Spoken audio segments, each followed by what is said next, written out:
And we're going to go ahead and we're going to move on to Mark Bennink, and he is the spiritual care advisor and a chaplain for Hospice of Michigan. So Mark, thanks for being here. During the course of our busy lives, it can really be easy to take for granted that our health or the health of a loved one can change on a dime. So how do you begin to minister to people who are facing a terminal diagnosis or especially who have lost a loved one unexpectedly? Well, Laura, as a hospice chaplain and a spiritual care advisor, I have been trained to really minister to people where they're at, whether they're dealing with a terminal diagnosis or if they've lost a loved one. And as a hospice chaplain trained in clinical pastoral care, one of the things I regularly do is just check on people where they're at in my visits, asking them, questions about how they're feeling, practicing active listening, just really trying to be there for that person. One thing I always say is a superpower of a chaplain is just being there, having that presence with that person, with that family member. And in terms of my own role, I see myself as bringing God's loving presence to whoever I'm talking to, whoever I'm visiting with.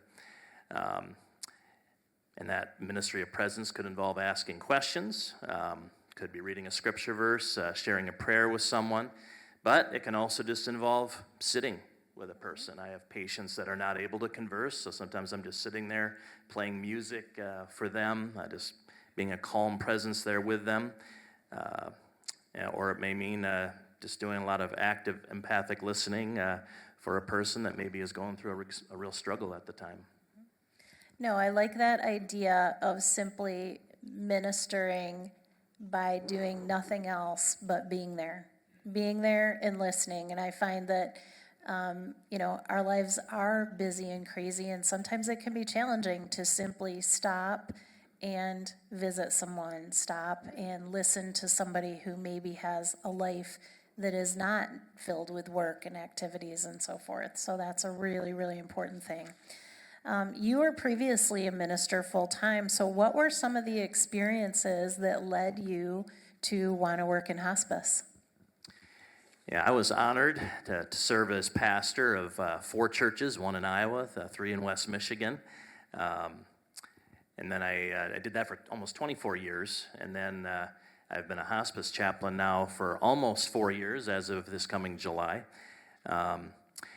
Found throughout my working with different churches that I often was working with older people. I happened to have a lot of older populations in my churches, and I have to confess, sometimes I wondered, Lord, love to see some younger folks, but that was my ministry, so did a lot of visiting with them. But I also ended up doing a lot of grief ministry, a lot of funerals, a lot of people losing loved ones. And that really was the case in my 3rd church in Jenison, where over the course of 10 years, I ended up doing funerals for 91 people. Wow. A lot of people passing away, and that really affected the church, but was really a training ground for me in terms of grief ministry, and just helping people through that. And then after that church ended up closing. And then after that, I had a time of discernment, figuring out what God wanted me to do next. And I thought, you know what? I want to see what this chaplaincy thing is all about. So I ended up signing up for that, and I did a clinical pastoral education unit at Pine Rest Christian Hospital, worked for a couple units there for 3 months, and had a great experience with that. And then I did go back into an interim pastorate for a little while, but ultimately, towards the end of the interim pastorate, found out that the longtime chaplain for the Grand Rapids team of Hospice of Michigan was retiring, moving on to better things and other things, and I was able to sign up and be hired for that position. And I've really found it's been affirming of my gifts. It's really my sweet spot now when it comes to what God has given me to do in terms of grief ministry and just being there for people and being an encouraging presence. Awesome. So there are often misconceptions that bringing in hospice is like giving up hope. But what would you say to somebody who feels that way? I would just remind them that the goal of hospice is to provide the best quality of care for you at this stage of your life in terms of physical, emotional, and spiritual comfort. As a patient comes to the end of curative treatments for cancer or other diseases, we often find that the cure is worse than the disease. And we find that the quality of life goes down, and so what we seek to do is to provide that comfort care, and we've often found with certain people that quality of life actually improves to the point they feel better and able to do some of those things that they have been wanting to do. I've known many hospice patients who actually were relieved to be done with those curative measures so they could have this comfort care and then have a little different focus. And our hospice and others have helped to make lifelong dreams come true for people. We had a PEDS patient who was a huge Michigan football fan. He actually was in the news with Wood TV and other networks. He wanted to be on the Michigan football team. He had terminal cancer as a senior in high school, and he ended up being able to go and do a practice with the football team with our help and with the help of at the time the football coach there, Coach Harbaugh, and that was a great thing. Also helped another patient finish writing a book. She was writing a mystery novel, and we had a volunteer come and help her finish that book she was working on. And we've had PEDS patients too that have wanted to go to Disney on Ice, and we've helped do those sorts of things for patients as well. So really trying to give them the best quality of life at that end stage. So I follow an author named David Soley, and he talks about the 5 predictable dilemmas that are commonly faced as people age. And the 5th dilemma involves, how do I say goodbye? So, and this has really shown that this is a stage that all of us go through to some degree. So how do you encourage families and individuals to truly embrace their lives while simultaneously preparing for a time when they will have to say goodbye? Well, we in hospice care encourage our patients to make the most of each day as they're able to do that. Our doctors and nurses, of course, provide medical care for our patients. Social workers provide emotional support for our patients. Our healthcare aides provide the daily cares for them. Our volunteers provide wonderful companionship. And our music therapists provide music to manage symptoms and bring joy and the power of music to our patients. And of course, as chaplain, blessed to provide that spiritual care, which they can enjoy. From our first visit with our patients and families, we encourage them not only to take advantage of the hospice resources, but also to make sure that their final arrangements are in place. We talk about that right at the beginning, just to ask about that, make sure that they've got that set up. And we also encourage our patients and families to strengthen their relationships together. Have those visits. Come on over. Try to keep those ties going and strengthening. And we also provide memory-making tools as ways for these family members to remember their loved ones. We do handprints. We do heartbeat special mementos for children and for adults. We make bears and blankets, memory bears and blankets out of maybe a special pillow, or just did one for a man that was a worker in a business. They wanted his shirt made into a memento, so we made a pillow for that so they could always remember Grandpa. And then we also have volunteers that do life stories that help patients to share their life and record those for the legacy for future generations to remember. And we also have a grief support team, and they provide not only grief support for after a loved one dies for 13 months, but we also do that anticipatory grief for families that maybe are anticipating, the grieving to come and want to help them to get ready for that. No, that's certainly a lot of great resources. So West Michigan is made up of people from multiple faiths and ethnic groups. How do you tailor your approach so that you can respect and support people of all belief systems?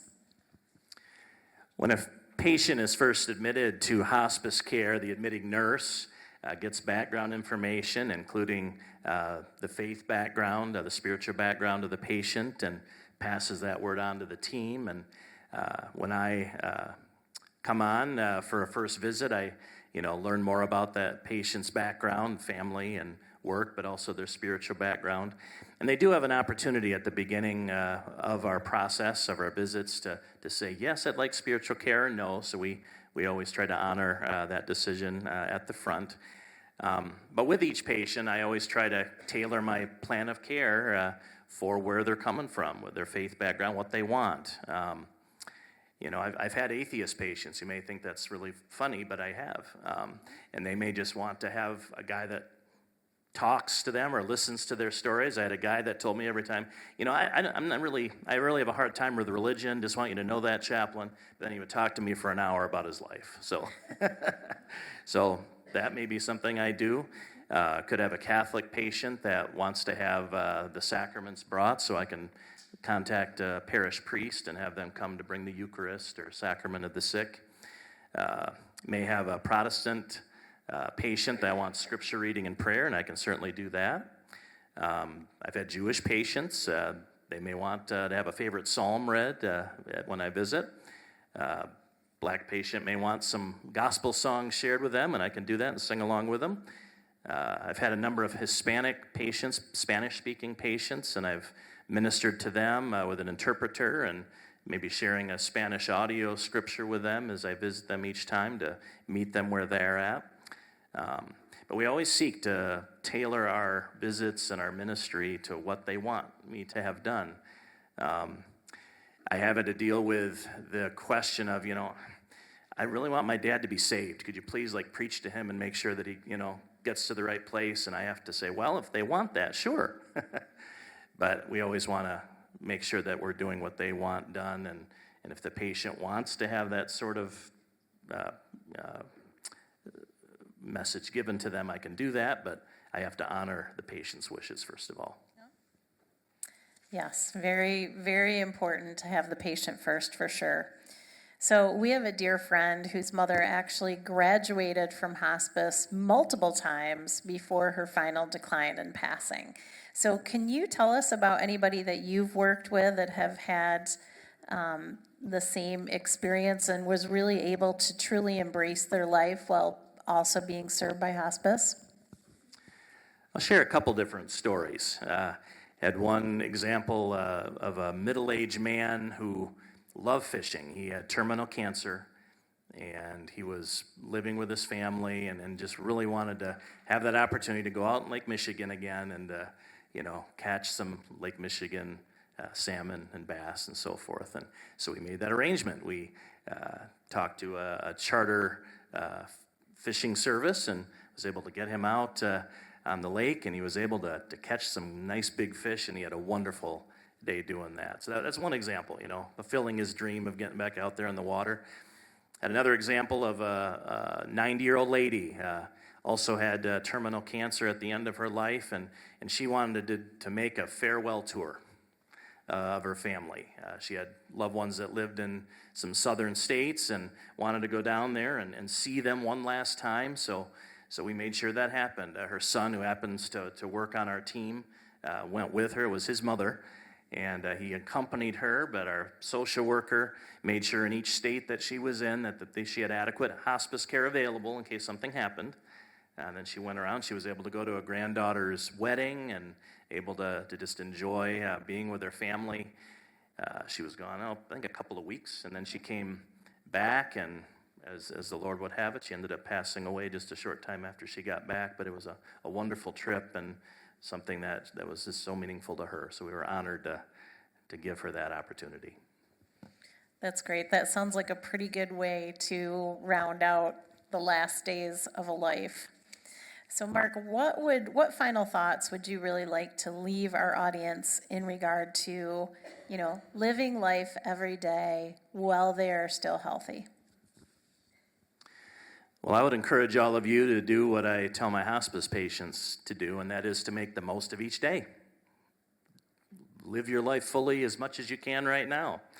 Seek to strengthen your relationships with those you love.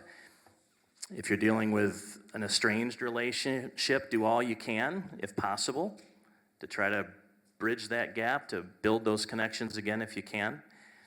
If you have particular hopes and dreams, seek to make them come true. Maybe some of you have already written your bucket list, or maybe you're working your way through it. I would encourage you, keep working on that.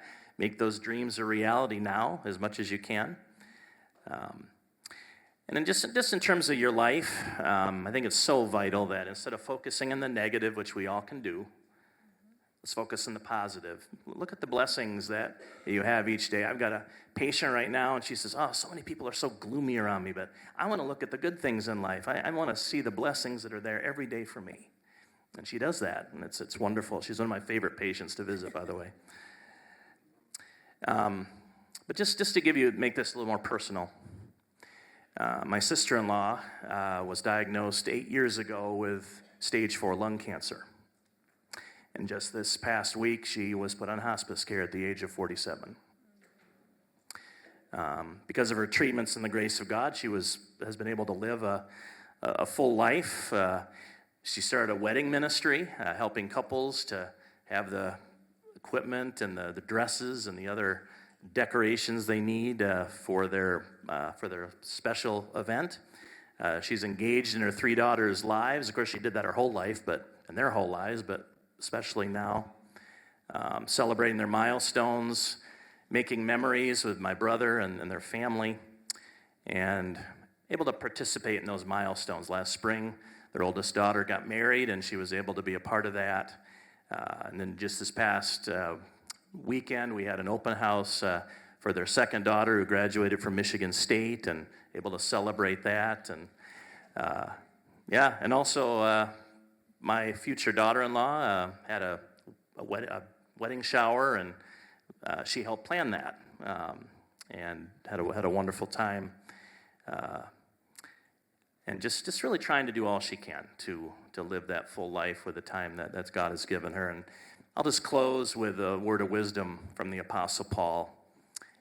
He says in the book of Ephesians, he says, "Be very careful then how you live, making the most of every opportunity." Thank you. I love it. Thank you.